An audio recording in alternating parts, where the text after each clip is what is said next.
Alrighty, so I've got some collars for these guys.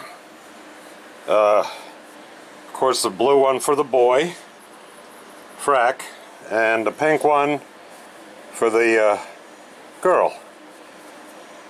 So, yeah, anyway. Oops, what am I doing here? More Hollywood filming, right, Ripley? Yeah, I know. I cleaned up the breezeway. You don't like that. You like the dirt better. Okay. So anyway, they're on my lap again. Well, I kind of picked them up. They're getting rather heavy now. They're gaining good weight, which I'm happy to report.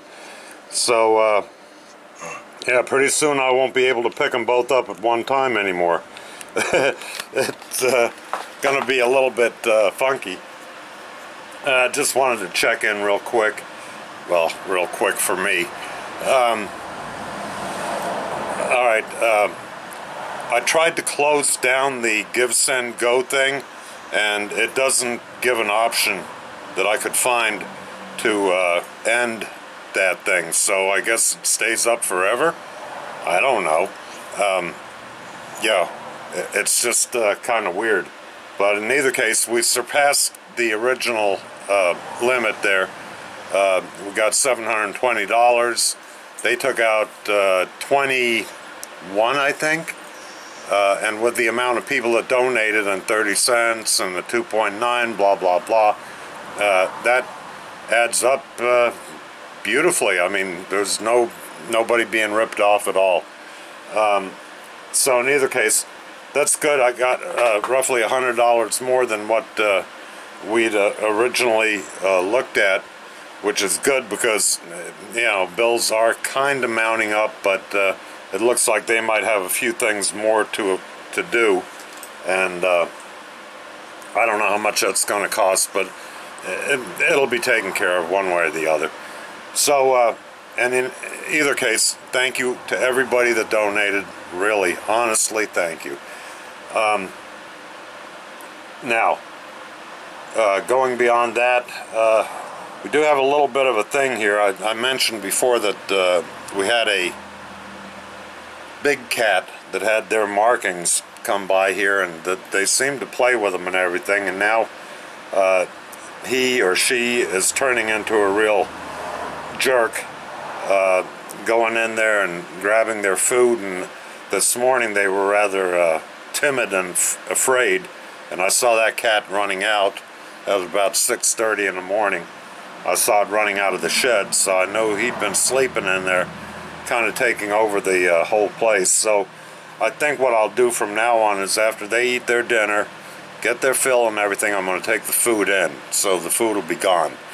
Of course, we've had a lot of rain here lately, and it's been thunder, storms, you know, and you know, kind of rain that you get in Florida, which, you know, 2 to 3 inches in a couple hours. So they don't like that, and I'm sure the big cat doesn't like that either. So he's probably looking for shelter, taking that he's not a domestic cat, or he's a runaway or whatever. I don't know. So anyway, there it is. We're still doing really good here. Next week we go to the vet to have all the big stuff done, and I will report back on that after it's all done. I, you know, imagine they're going to be needed to be kept safe after the surgery and everything else, which that's not a real problem, but at nighttime, that night, might be a problem. And again, I cannot put the guys in the house. I just can't do it. I mean, these guys are already little terrorists out here. Pretty much, like I said, everything's a toy to them. Everything, you know. So I leave the garage open. Of course, not during the night, but they like spending time in here. And they do go in under the breezeway, and they kind of hang out under the workbench. I think the concrete is very cool there, and it's very safe. It's back in the way. The weather can't get at them or anything like that. So they seem to enjoy tools and workbenches and that kind of thing. So they're definitely my kids. Even Ripley. I mean, these guys get grease on them from I don't even know where. But anyway, they're growing exponentially in weight-wise, size-wise, and knowledge too. So everything on that front looks good. These collars, I got them at Walmart. I was getting them more food. I thought they were eating like pigs, but the big cat here has definitely helped. So, and I don't care to feed him. I'm going to take care of my own first. And anyway, I was at Walmart, and you know, the doggy aisle is one in front of the cat aisle and this and that. So they didn't really have any cat collars or cat, you know, they have kind of toys and stuff like that, but mostly everything's for dogs. And I found these, and again, these are tiny. I don't think there's a dog that tiny. If there is, I've never seen one. Well, I've never had one. Everything I've had has been well, if anybody remembers Ripley, not Ripley, Joey.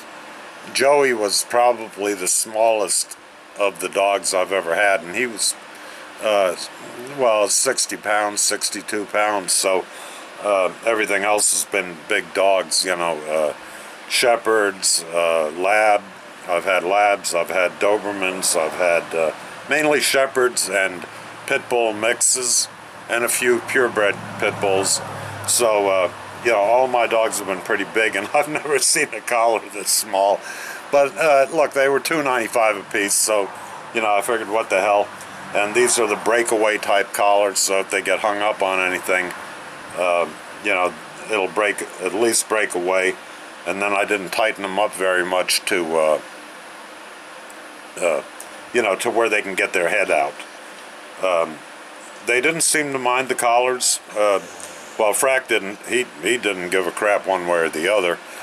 Frick, she didn't care for the first hour and a half, and then all of a sudden she saw it there hanging down, and then she started to play with it, and I tightened it up a little bit, and then she ignored it. So right now they don't give a crap about having a collar, and I don't want them to get hung up on anything, but you know, I don't want people to think that they're strays either. So if they walk into a neighbor's yard, whom I don't talk to on that side or behind me, the other guy, he's a good guy, the one that the tree fell on the fence.